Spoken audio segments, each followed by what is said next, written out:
Carros híbridos ou elétricos estão cada vez mais frequentes nos tempos atuais, mas eu tenho certeza que você não sabia que o primeiro híbrido do mundo produzido em série era um Porsche. Bora descobrir um pouco mais sobre essa história?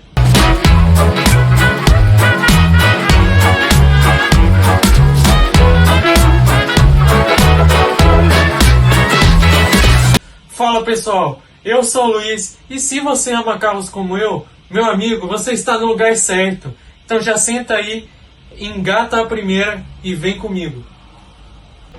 Antes de tudo, eu vou dar uma contextualizada aqui para vocês.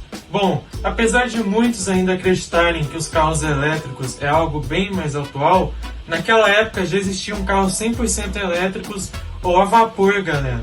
Aí vocês me perguntam o seguinte: tá, Luiz, já existiam carros elétricos ou a vapor, mas o porquê disso? Me explica mais. Então, galera, uma explicação bem simples até seria que entre os anos 1800 e 1900, o petróleo ainda não era muito utilizado para gerar os combustíveis fósseis que nós utilizamos até os dias atuais. Foi só em 1920, nos Estados Unidos, mais especificamente no Texas, que foi descoberta a primeira grande jazida de petróleo. E foi aí que fez com que começássemos a utilizar esses combustíveis fósseis derivados do petróleo com muito mais frequência. Enfim, retornando ao foco do vídeo, que era o primeiro híbrido do mundo produzido em série, bom, alguns anos atrás, as pessoas utilizavam muito veículos movidos a vapor, que necessitavam que você esquentasse a caldeira para que o combustível fosse gerado. Vamos combinar uma coisa aqui, gente. Não era algo muito prático, você tem que esperar a caldeira esquentar para assim poder utilizar seu veículo para ir trabalhar, para dar uma volta com a sua família, por exemplo. Imagina, a gente mal espera o café esquentar para poder tomar ele, tem que esperar o carro esquentar para poder fazer as coisas do dia a dia. Nossa, devia ser muito trabalhoso e por isso que um gênio veio com uma ideia muito à frente de seu tempo naquela época. Sabe quem era aquele gênio que eu mencionei alguns minutinhos atrás? Então, o nome dele era nada mais nada menos que Ferdinand Porsche, o fundador da marca Porsche. Naquela época ele teve uma ideia que foi simplesmente unir a tecnologia elétrica com os motores a combustão, assim fazendo o primeiro veículo híbrido do mundo. Pois os elétricos não tinham uma autonomia tão grande e os carros a vapor não eram tão práticos. Essa ideia que ele teve de unir ambas as tecnologias, elétrica e a combustão, fez com que ele fosse considerado um gênio naquela época. A ideia dele coube como uma luva para a resolução da autonomia dos elétricos e a não praticidade dos veículos movidos a vapor. Claramente que o nosso gênio Ferdinand Porsche não iria deixar isso ser só uma ideia, ele tinha que realizar ela. Foi quando, em 1901, no Salão de Paris, ele apresentou o seu projeto com o denominado veículo Porsche Sempervivus, que seria o primeiro híbrido do mundo produzido em série e que é um dos precursores dessa tecnologia até os tempos atuais. Agora chega aquela parte top do vídeo que vocês estavam esperando, que é sobre esse primeiro veículo híbrido do mundo, o Sempervivus ou Sempre Vivo em português. Eu vou falar Sempervivus e vocês já vão relacionar daqui em diante no vídeo. E enfim, esse Sempervivus, ele era o sucessor do Edger Lohner de 1898 ou Porsche P1, também produzido pelo Ferdinand Porsche. Mas o Edger Lohner, ele era muito dependente de baterias para a alimentação do motor.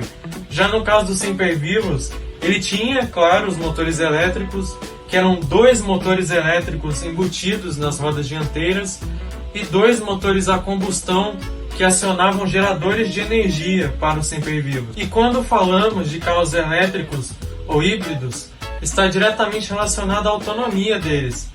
Muita gente quando vai pesquisar um carro elétrico ou híbrido, fala assim, pô, qual que é a autonomia desse carro? Como é que ele funciona? Como é que ele se mantém? Enfim, o Sempervivus era considerado muito à frente de seu tempo por sua autonomia muito grande, que era de 40 km quando estava carregado, Quando as baterias entravam em processo de recarga, ele ganhava mais incríveis 160 km. Agora que eu apresentei a autonomia e o nome dele, Sempre Vivo, ou Sempre Vivos, o pessoal deve estar fritando os neurônios falando assim: pô, Luiz, Sempre Vivos e autonomia, tem alguma coisa aí. E ora, temos um Sherlock Holmes aqui, você adivinhou o que eu iria falar agora. E sim, o Sempre Vivo e a autonomia têm uma relação direta, pois o fato dele se chamar Sempre Vivo, é por conta da autonomia dele ser muito elevada e a capacidade dele se manter sempre vivo.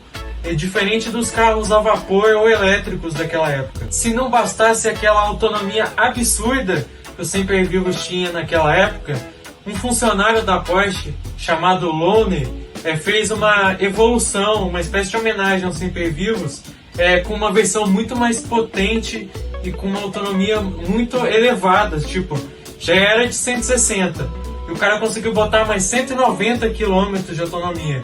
E não era só isso, ele superava isso, claro. É meio até engraçado de se dizer. O cara recriou o veículo, fez uma evolução, uma homenagem e deu o nome dele pro carro, colocou Lone Porsche Sempre Vivos. E, enfim, esse carro, por ele ser tão potente assim, ele tinha 4 motores elétricos embutidos nas rodas e 2 motores a combustão. Mas ele foi produzido somente 300 unidades entre os anos de 1902 e 1906. Por conta da complexidade da tecnologia, os equipamentos eram muito caros e cada vez mais ia impossibilitando que a empresa mantesse isso. E só de reparar nele, o tamanho dele, os equipamentos, alguns que estão aparentes ali, você deve imaginar, pô, é caro pra caramba fazer um carro desse, sendo que atualmente é bem diferente, claro, mas para aquela época acabou tendo que ser encerrada a produção dele. Provando que a Porsche não descarta suas ideias que ela vai tendo conforme os anos, a Porsche em 2010, vários anos depois da produção do Sempre Vivos, ou Lone Porsche Sempre Vivos ter sido encerrada, ela demonstrou uma réplica do Sempre Vivos no Salão de Genebra de 2010, e além disso, dela ter apresentado aquela réplica mais bem cuidada, uma homenagem assim, tipo, um pouquinho mais moderna, mas sem perder aquele toque clássico daquela época.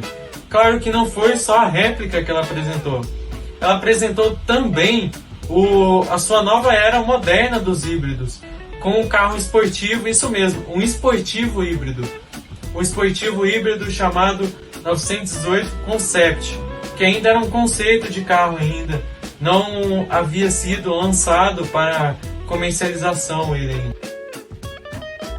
Pô, cara, a gente vai ter que se despedir agora, mas continua aí no canal, você não vai se arrepender.